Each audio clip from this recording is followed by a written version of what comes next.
delighted now to take us into the next part of the discussion. And I'm going to invite Clarissa Hirst, who is the FSC's content manager, to come and introduce this next session. But just to briefly frame it, we're going to hear from a couple of Aussie professionals. These are ladies I've worked with when I used to live across the ditch, both advisors and commentators, and Clarissa will introduce them. But again, part of this platform is trying to bring some of the best of breed from around the world and around the country and around the region to do this exchange share. I think, as Katrina alluded to, there's been significant change in the Aussie sector. It's going to be really interesting to hear how these ladies have responded. Clarissa's role is to, off the back of all of our consumer research, to start to tell New Zealanders, or to share with New Zealanders, how to use the language of money, or how to access the language of money. So this is her first outing on a very large Auckland stage, so be very kind and welcoming to her. But her role is going to be really important as we kind of dive much more into the consumer conversation. Clarissa, welcome, and then we're going to hear from the ladies.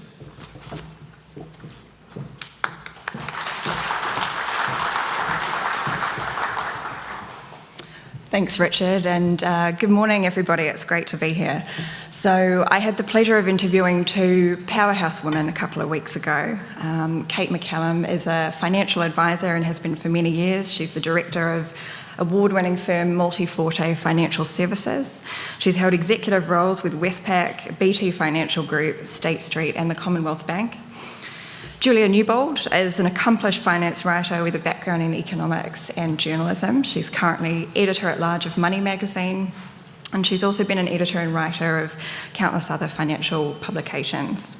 So Kate and Julia have combined their collective expertise as a practitioner and a commentator in publishing The Joy of Money, the Australian Women's Guide to Financial Independence. And this is a comprehensive money guide with practical exercises, tips and insights that break down the jargon and kind of help bring the joy back into money, as they put it. So we got some great feedback from those in Wellington who attended this session yesterday. So I'm really hoping that you find some inspiration and some joy from this conversation. They're both Aussies, but don't hold it against them. I'm delighted to present Julia Newbould and Kate McCallum. The first of them is do the work, so I'm a big believer in get the evidence, do the research, don't guess. So really find out what's going on and be prepared to sometimes go outside your comfort zone in doing that. I think there's an important lesson in really extending yourself. And so that means being curious about things, trying things that are new, exploring areas that perhaps are uncomfortable, and growing your skill set. So that's been an important part of my career, is just continuously not only formal education, but informal education, and being prepared to do things that are a little outside the comfort zone. I think it's really important to nurture your network. So people are really important to me. And so that's about building a good base of just people who you have connections with. And some of them are product providers, many of them are advisors, other professionals in our community.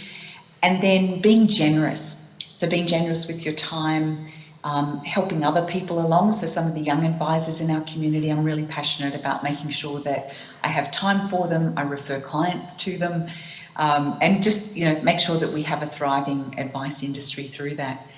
And probably the last thing is be really discerning with your energy. And this is about picking what you're going to spend your time doing, saying no to things that take you further away from your goals, and then saying yes, absolutely, to the things that bring you closer towards them and help you, I think, feel fulfilled and grow as an individual and as an advisor. So one of the biggest lessons I've learned in the finance world is a lot of it's dependent on jargon, and that really excludes a lot of people who feel that they can't keep up with the ideas and they can't keep up with their finances just because they don't understand what professionals are speaking about. And that's a terrible way to exclude people. So one of my passions is to cut the jargon and bring it to people that in ways that they can understand, because we're all better off when people are better financially able. And you're very good at it. Oh, thank you. One of the other lessons is it's not always people who are not doing well that need help. There are often people who are doing very well, but they don't quite know how well they're doing. and they're still very stressed about their finances. And so, you know, meeting both those needs of those who don't really understand and those who are doing well but aren't sure of it, I think that's important as well.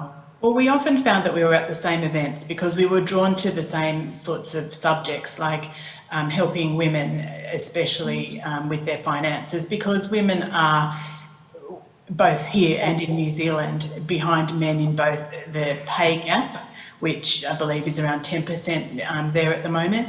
Also, we retire with less generally, and we're just a little bit less confident than men to do things with our finances. So we both kind of decided that we wanted to do something about it, and so we would meet for lunch and so on and discuss ways that we thought we could help people.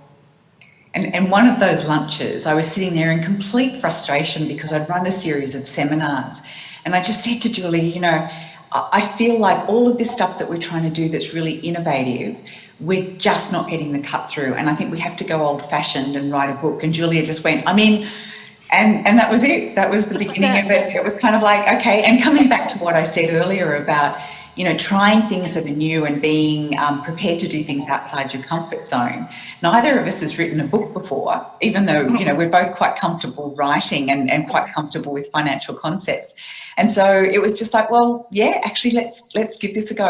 Let's take this project on. I think it's one of those perennial questions. You know, it's kind of a destination question, and I think it's a journey we're always going to be on.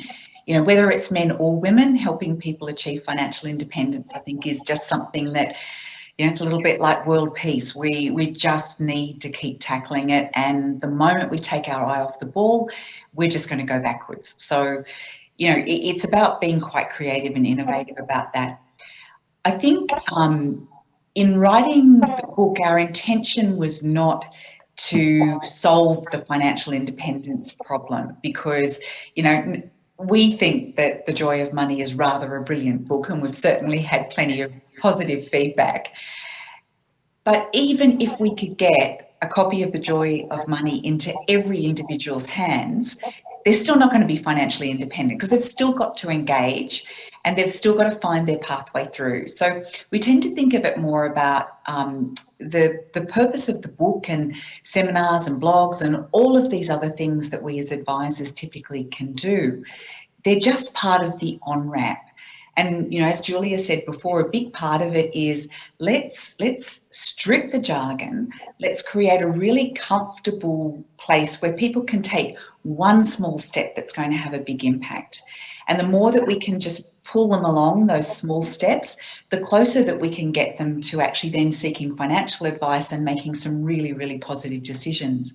So we see, you know, all of these different tools that we've got at our disposal, and The Joy of Money obviously is an important one, but it's an on-ramp, and hopefully there's many, many people who'll work their way through some of the ideas and the exercises and the fun creative things that we've got in the book and say, actually, this is great. I've now got a platform that I want to go and see a financial advisor because they're going to take me to the next level.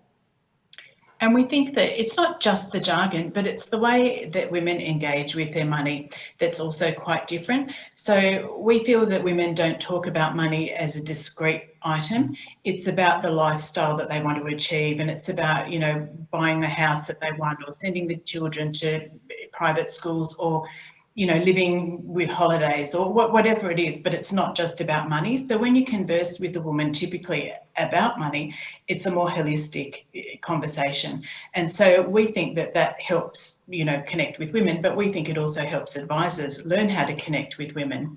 And when I was, you know, working with Stella Network, it was to try and get more women into the financial planning industry so that women seeking advice felt comfortable that someone else on the other side of the table understood what they were going through and how to communicate it with them. That's actually a really good segue into the next question that I had for you, which is, what are some of the lessons that financial advisors can take from your book? Because obviously it's written for female consumers, but I think there's so much valuable information in there that advisors could take from it. One of the things I think, and Kate will go into a bit more detail on this, but listen to the clients and understand what their values and goals are. Because if you don't get in on that bottom rung, you won't get anywhere with the client, because they're not engaged, they're not interested in anything else that you can offer them. It's all about, you've got to have that connection and you've got to have that understanding of what that person's really come to see you about. And I think that's probably one of the key pieces of feedback or response that we've had to the joy of money. And that is, wow, I opened the book and I was expecting that you were going to take me through a whole bunch of spreadsheets and numeric stuff. And instead what you've done is you've really connected with me as a person and made me think about my life. And to put that in different language, we deliberately designed the book to be human-centered, not money or investment-centered. And so again, it's a way of making sure that people are engaging, because if it's about them, and their life and their life choices, and money's just the support actor, then they're far more likely to actually continue to use the book and engage. I think the other thing that for advisors, I would say has been a real lesson for me from the response to the joy of money has been how much people have valued the section on really identifying your core values and those of your partner if you're part of a couple, and then doing your goals and priorities exercise. And the reminder for me is that, I've often done that with clients in an in-depth way when we first start working together, but I might not revisit that for a few years. Often it's 5 or so years later that you go, or there's a life event and you think I should redo that. And what it's prompted me to do is actually to raise that with clients more frequently. So I've been saying to clients, I think it's time for us to actually revisit your values, and let's have another goals session, and let's talk about your priorities for the next 10 years. And even if they push back, Clarissa, what I've been doing is going, no, I think this is valuable, let's do it. And I did it last week with a client, and it was just blow away to see how they started to design new things into their possibilities over the next 10 years, just because I was raising the questions and I was pushing them a little bit on where they might like to go to. And then I think probably the other thing that's really important is not to be afraid to take clients through some of those areas that otherwise might feel a little bit uncomfortable. And Julia and I in the book have, worked very hard to come up with ways of talking about the things that people don't talk about. So whether it's, death or disability or divorce, which we call the 3 Ds, but to make those things more accessible for clients and more palatable. And I think we as advisors have an important job to do to actually make sure that clients really are thinking about what happens if they die, even though they don't really want to talk about it, which is understandable. And there's an advisor here that I've spoken to who actually says she won't see a client until they show her that they've made a will, because that explains so much about what their values really are and who they value in their life. And from there, she will then backtrack to, work out their plans. Some really interesting advice there, and I think that touches on the saying that we like here at the FSC, which is it's not about money, it's about you.